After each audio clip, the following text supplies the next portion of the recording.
आज फिर रसोई में ताला लगा हुआ था। इधर गायत्री जी की चाय पीने की बड़ी इच्छा हो रही थी, पर रसोई के दरवाजे पर ताला लगा देखकर वो वापस लौट आई। उन्हें वापस आए हुए देखकर उनके पति सागर जी, जो कि उस समय कोई किताब पढ़ रहे थे, उन्होंने पूछा, क्या हुआ, वापस क्यों आ गई? तुम तो चाय बनाने गई थी ना, कैसे बनाओ चाय? बहू रसोई को ही ताला लगा कर चली गई है, गायत्री जी ने लंबी सांस भरते हुए कहा।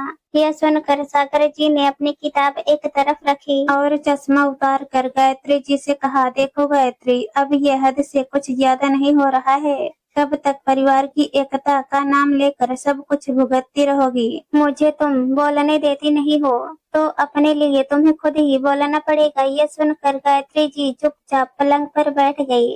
उन्हें चुपचाप बैठा देखकर सागर जी वहां से उठकर बाहर आ गए और अपनी चप्पल पहनकर घर के बाहर निकल गए। इधर पलंग पर बैठे बैठे गायत्री जी सोच में पड़ चुकी थी। सच ही तो कह रहे थे सागर जी, अब कोई ना कोई तो निर्णय लेना ही पड़ेगा। अभी 5 महीने पहले तक तो सब कुछ ठीक था। घर में सागर जी, गायत्री जी, उनका बेटा गौरव और बहू चांदनी और उनकी 5 वर्षीय बेटी तनु ही तो थे। सागर जी और गौरव तो सुबह 8 बजे तक नौकरी के लिए रवाना हो जाते थे। तनु भी स्कूल रवाना हो जाती। पीछे दोनों सास बहू मिलकर घर का काम कर लेती थी। खाने पीने किसी भी चीज में कोई रोक टोक नहीं थी। घर में मौसमी फल तो हमेशा ही रहते थे।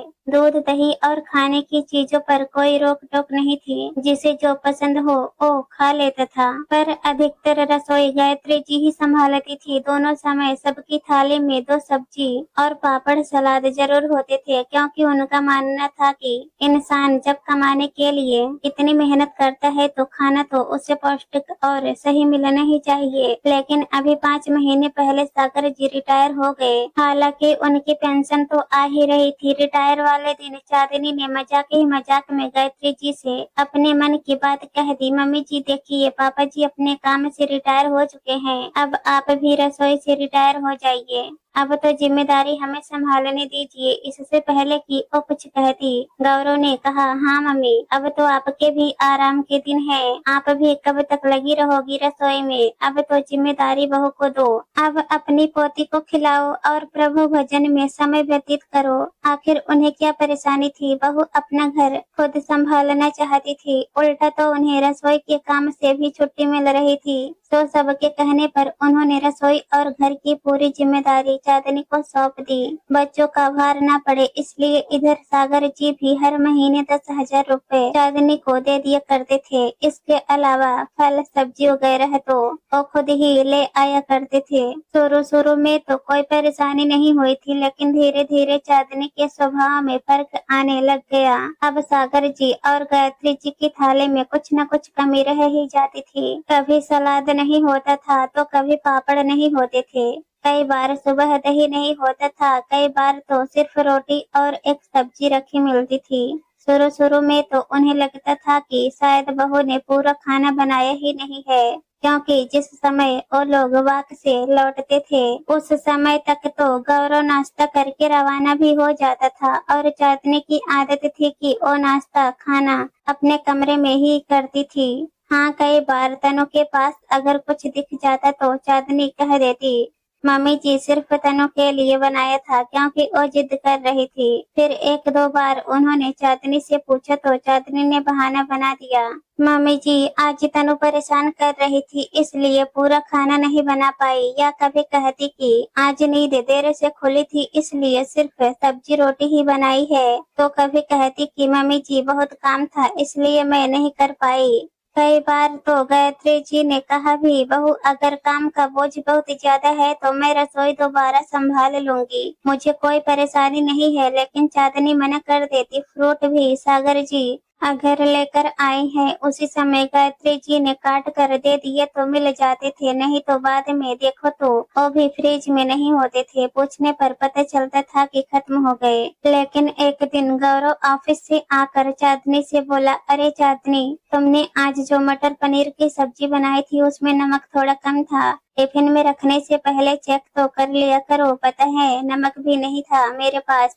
उस समय गायत्री जी और सागर जी वहीं सोफे पर बैठे हुए थे। दोनों ने हैरानी से गौरव की तरफ देखा। आखिर मटर पनीर की सब्जी कब बनी थी? उन्हें तो सुबह सिर्फ दाल परोसी गई थी। उनके मन की बात को चांदनी ने भांप लिया तो बात को पलटते हुए गौरव की तरफ घूर कर बोली, मटर पनीर कब बनाया था? मटर पनीर मैंने सुबह तो मुझे फुर्सत भी नहीं मिली थी, इसलिए सिर्फ दाल ही तो बनाई थी। तुम्हें कुछ होश भी रहता है? उसे अपनी तरफ घूरता हुआ देखकर गौरव चुप हो गया, लेकिन अब गायत्री जी और सागर जी के मन में शक उत्पन्न हो चुका था। अब उन्होंने नोटिस करना शुरू कर दिया तो पता लगा कि कई बार तो ये लोग चोरी छुपे अपने कमरे में ही खाने पीने का सामान लाकर खा लेते थे। चांदनी 2 सब्जी बनाने के बावजूद भी उन्हें एक ही सब्जी परोसती थी। 1-2 बार तो उन्होंने फ्रूट्स भी उसे अपने कमरे में ले जाकर रखते देख लिया। 1-2 बार गायत्री जी ने चांदनी से जब इस बारे में कहा तो चांदनी ने बड़ी ही बेशर्मी से कहा, मम्मी जी आपकी जीभ बड़ा स्वाद देखती है, आपकी उम्र हो गई है, अब तो अपने खाने पीने पर कंट्रोल कीजिए और मेरी पीठ पीछे रसोई चेक करना बंद कीजिए। जब गायत्री जी ने गौरव से कहा तो उसने भी चांदनी का ही साथ दिया। मम्मी क्या आप भी अब घर की शांति बिगाड़ रही हो? आपको बैठे बिठाए खाना मिल रहा है तो अब उसमें भी क्या कमियां निकाल रही हो? चांदनी रसोई संभालती है, उसे अच्छे से पता है कैसे क्या करना है, लेकिन उसके बाद से चांदनी कहीं भी जाती तो रसोई को ताला लगा कर ही जाने लगी। फिर तभी अचानक दरवाजा खुला और सागर जी अंदर आए। अपने साथ वह चाय भी लेकर आए थे जिसे उन्होंने 2 डिस्पोजल कप में खाली किया। गायत्री जी को देते हुए बोले, अब सोचना बंद करो और चाय पी लो, मैंने कुछ निर्णय लिया है। अब मैं देखो तुमने जो भी निर्णय लिया है मैं उसमें तुम्हारे साथ हूँ। सागर जी उनकी बात काटते हुए बोले। सुनकर गायत्री जी के चेहरे पर एक मुस्कान आ गई। खैर चांदनी और गौरव कुछ देर बाद घर पर आ गए और अभी चांदनी ताला खोलकर रसोई में शाम के खाने की तैयारी के लिए जा ही रही थी कि तभी गायत्री जी ने उसे रोका। बहू अब तुम अपनी रसोई अलग कर लो, मुझे ये रोज रोज के किचकिच नहीं चाहिए। गायत्री जी अपनी बहू चांदनी से बोली। सुनकर एक पल के लिए तो चांदनी सकेत में आ गई, फिर कुटिल मुस्कान के साथ बोली, ये देख लो लोगों की बहुएं उन्हें निहाल नहीं करती और यहाँ बहू ने सब कुछ संभाल रखा है तो भी आप मुझे अलग करना चाहती है। बेटा मुझे लोगों से कोई लेना देना नहीं है, पर मैं ये रोज रोज के तमाशे से परेशान हो चुकी हूँ। मैं अपनी रसोई खुद संभाल लूंगी, तुम अपनी रसोई लेकर अलग हो जाओ, अपने हिसाब से अपनी रसोई संभालो। अजी सुनते हो, जरा इधर तो आओ, देखो तुम्हारी मम्मी क्या कह रही है। चांदनी जोर से अपने पति गौरव को आवाज लगाते हुए बोली, क्या हो गया? इतनी तेज तेज क्यों आवाज दे रही हो मुझे?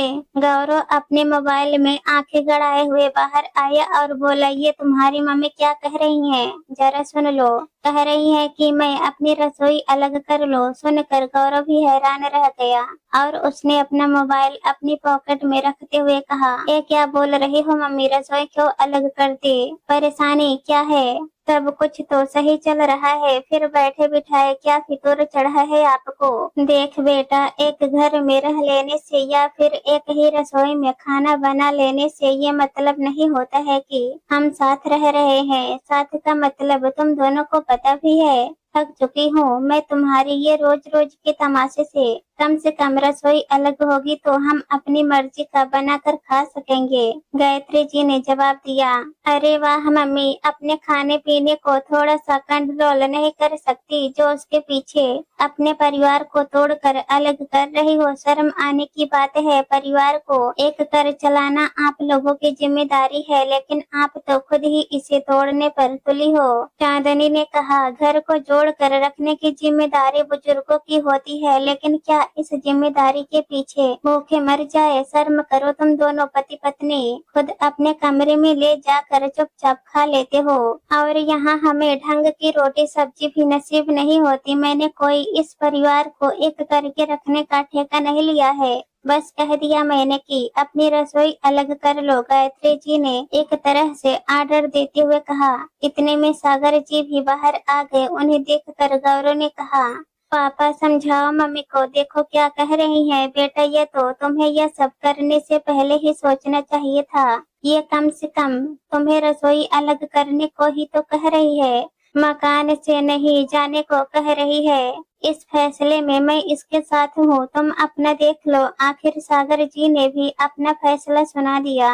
आखिर मजबूरन गौरव और चांदनी को अपनी रसोई अलग करनी पड़ी। उन्होंने अपनी रसोई पीछे स्टोर रूम में बना ली। अब सागर जी और गायत्री जी अपने अनुसार बनाते खाते थे और कोई रोक टोक भी नहीं थी। दोस्तों, कहानी पसंद आए तो हमारे चैनल को सब्सक्राइब कर देना। धन्यवाद।